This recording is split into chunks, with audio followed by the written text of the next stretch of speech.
So leadership in the built environment. Like I said, my name is Garrett SPEAR. I'm a student leader in the Land and Property Development program here at Texas A&M. It's a master's degree.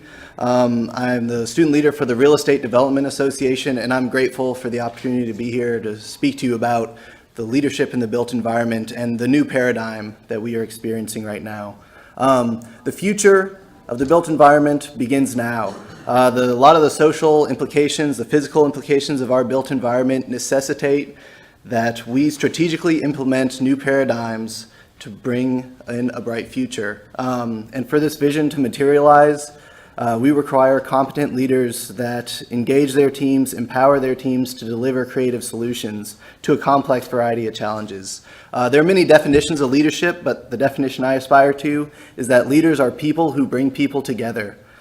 We all find it necessary to work in teams in our professional lives. Leaders foster networks of people that engage cooperatively to achieve collectively what they could not achieve individually. Leadership is hopeful. Leaders choose to be optimistic and passionate about their projects and team members and inspire others to share that positive vision. Everyone has something to offer, and leaders nurture cultural climates wherein stakeholders feel supported, they feel confident and motivated. Leadership is iterative. It's a process, and leading itself is interactive and therefore continually self-reflexive. We have to learn from our failures and mistakes, and continued success is contingent upon one's ability to critically challenge your own assumptions, both readily and regularly. Leadership is about facilitating opportunity. Leaders encourage and inspire their teams and lead by examples, sometimes even taking risks. And they give team members a chance on a project that might open a door to the possibility of that team member discovering their success, and in that success, learning about themselves and finding confidence in their own ability. The common thread in a lot of these traits is the theme of engaging with people. Leadership is about encouraging opportunities for stakeholders to create positive personal relationships with each other. This is both arduous and satisfying, but it's an integral part of the leadership experience. I think we've touched on that, a lot of the speakers today. And as I said, the future success of our built environment is predicated on the strategies of the leaders in this field. We face some myriad challenges and limits in both ecological and social systems, and these challenges will grow in complexity and intensity into the foreseeable future. So creative, people-centric leadership is the best way to meet these challenges head-on. There's a long road ahead of us. What is the future of our built environment? As leaders, I believe we need to take the long view. It's difficult, but I think it's necessary for us to look long down the road and look beyond our lifespan and our career span to the needs of future generations and how our decisions will affect their lives.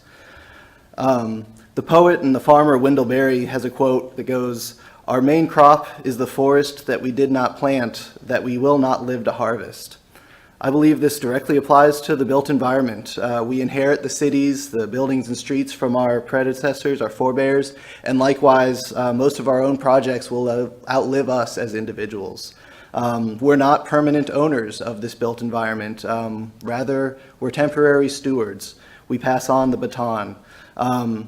The identity we imbue into our built environment, the architectural signature, if you will, of our own egos needs to be subordinate to the greater priority of the needs of the future and the needs of the greater human family. Another important aspect tying together creative leadership with the built environment is the common theme of people. Without people, a built environment is merely a collection of brick and mortar, walls, joists, and beams, what have you. It's the people, the community of stakeholders that activate real estate as an asset and give meaningful identity to the place. On the flip side, people need a place to flourish and to build their lives. The built environment becomes the place for culture of people to inhabit. It's important to see that there's a home where people belong, and that the built environment and the community of people are in a dialectic relationship with each other, always influencing one another. And I've used this word community a couple times now, but what does community really mean?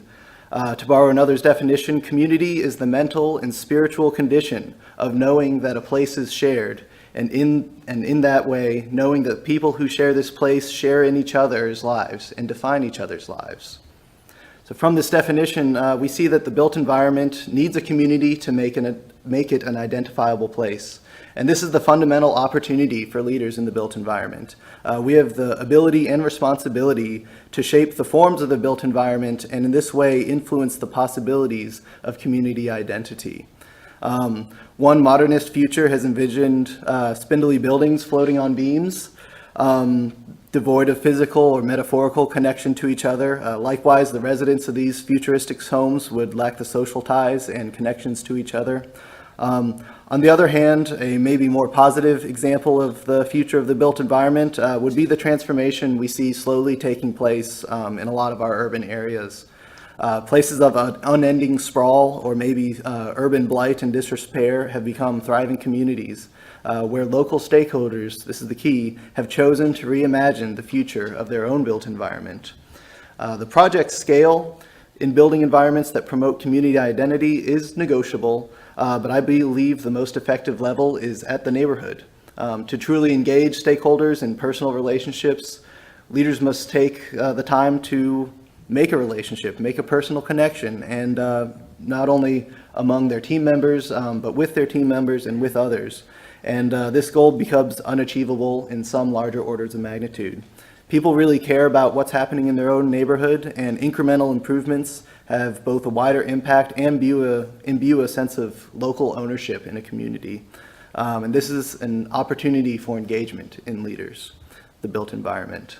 So I'll close with personal relationships are the single most significant indicator of physical and emotional health in individuals. And extrapolating this out to the level of the community, I believe fostering positive networks of people becomes a leader's most noble responsibility.